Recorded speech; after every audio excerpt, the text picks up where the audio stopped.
Hey guys, so today we are talking about the iPhone 13 Pro Max, which is Apple's newest phone, released about a month ago, and I've been using it since then. I got it pre-ordered, so got it one of the first people to get it, and I have really liked it. A huge upgrade from their previous phone.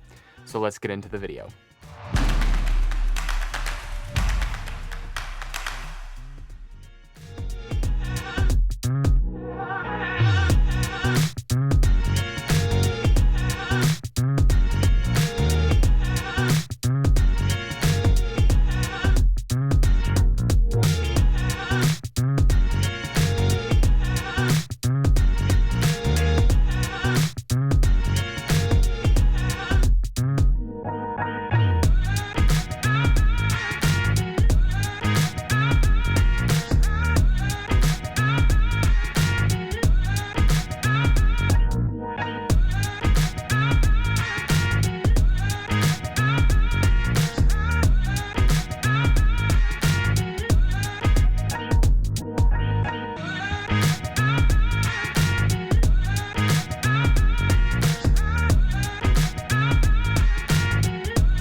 Okay, so as you can see, the body style is basically the same as the iPhone 12, 12 Pro Max, 12 Pro, all of those.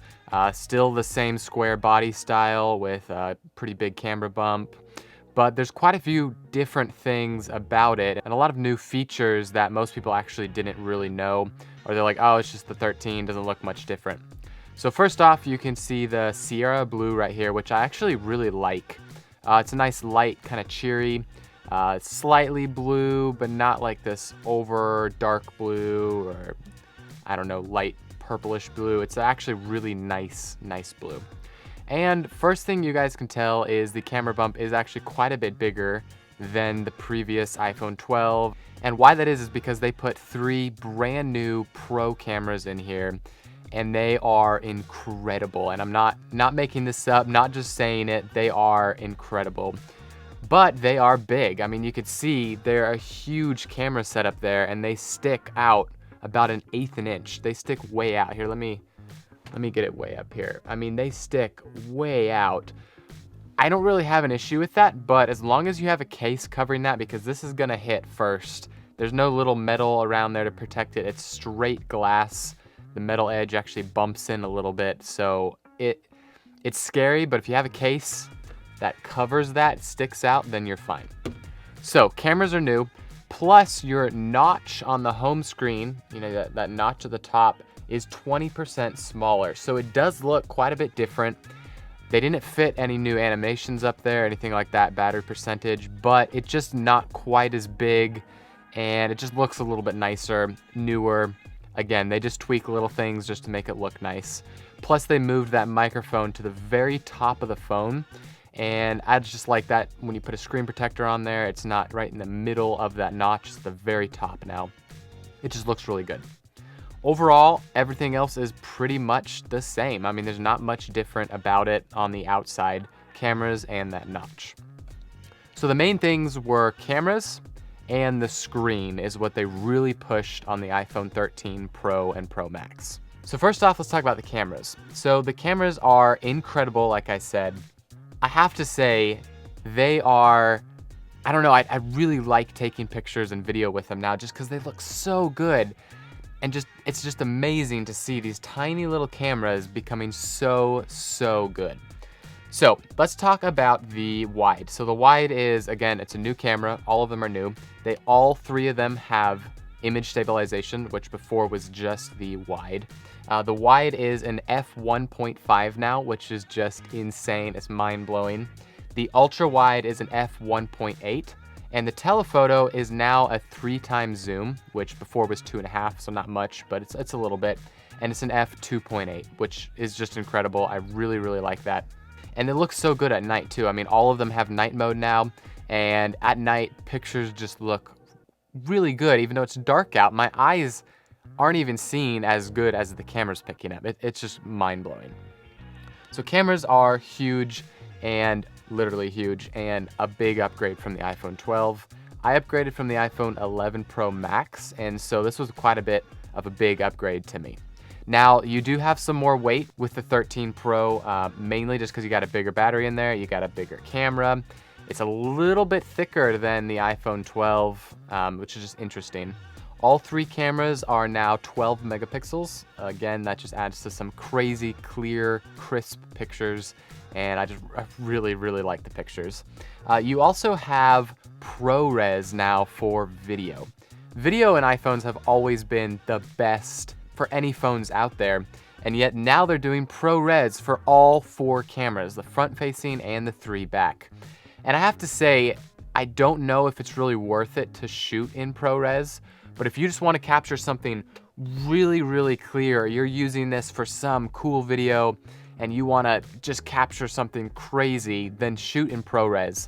It only shoots in 4K 30 frames a second versus normal just shooting is 4K at 60 frames.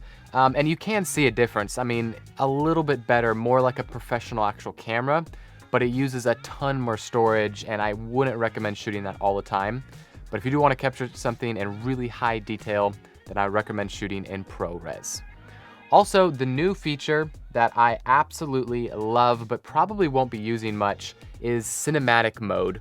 And it basically acts like portrait mode for your video. And it has some crazy AI built into it. You're basically filming and it blurs the background. It'll also transfer from face to face depending on what you tap on. Not even just faces, objects, a dog, a ball that you want to go and focus on and then focus behind it.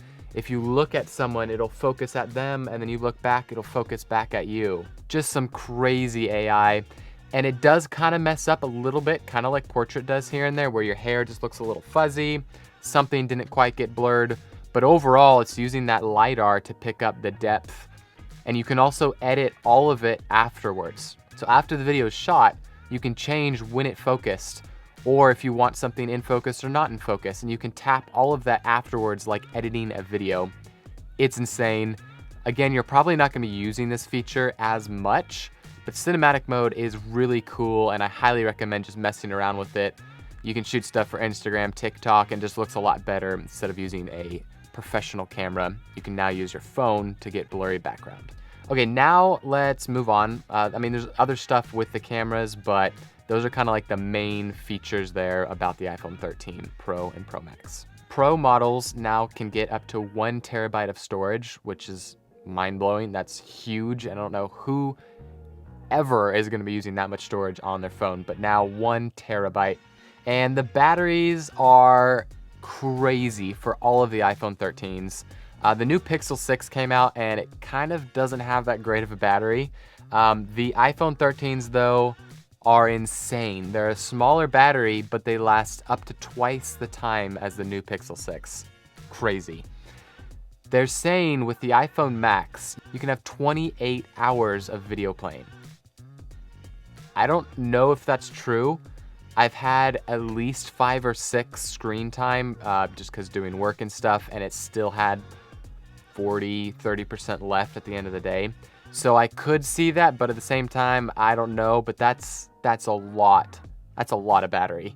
And it makes it heavier, again, because they have new batteries in here, but your battery is gonna last a day or two, no problem. Okay, now let's move on to my favorite part, which is the screen.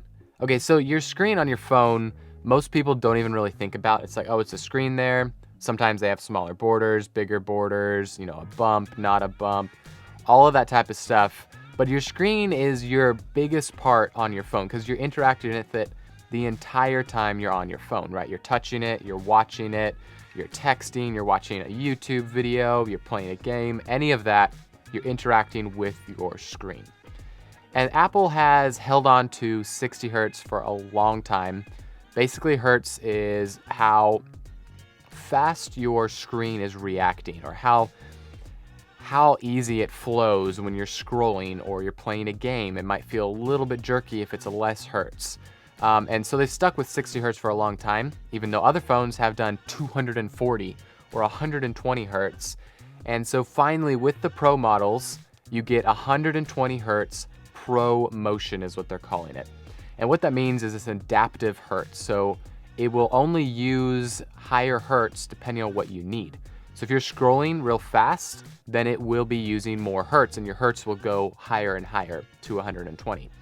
Or if you're just sitting there staring at a picture or reading something, it'll knock all the way down to 15 hertz. And what that's doing is saving your battery.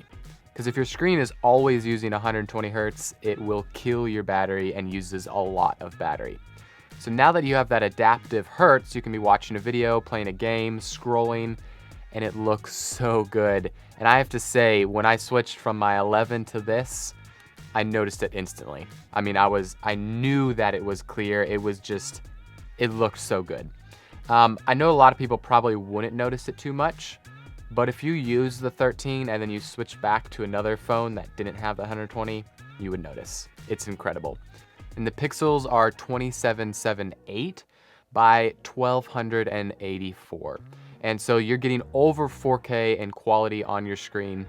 Otherwise, guys, there's really not much else there. Like I said, the cameras were crazy upgrade, big cameras now, and crazy video and photos.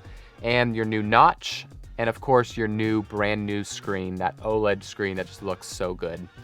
Again, I really like the square build on the new iPhones. It just feels really good in the hand, especially when you have a case on it. You still get that square feel, and I just really like that versus the round feel. Plus, you get smaller borders for your screen, and I would highly recommend getting the new iPhone 13 if you're looking at upgrading. Again, if you have the iPhone 12, it's not as big of an upgrade, but there's still a lot in here that I think you guys would really like. Thank you guys so much for watching. I've been wanting to make this video for a little while now, but I wanted to kind of use it and see what I liked and didn't like. Thank you guys so much, and we'll see you back in another video.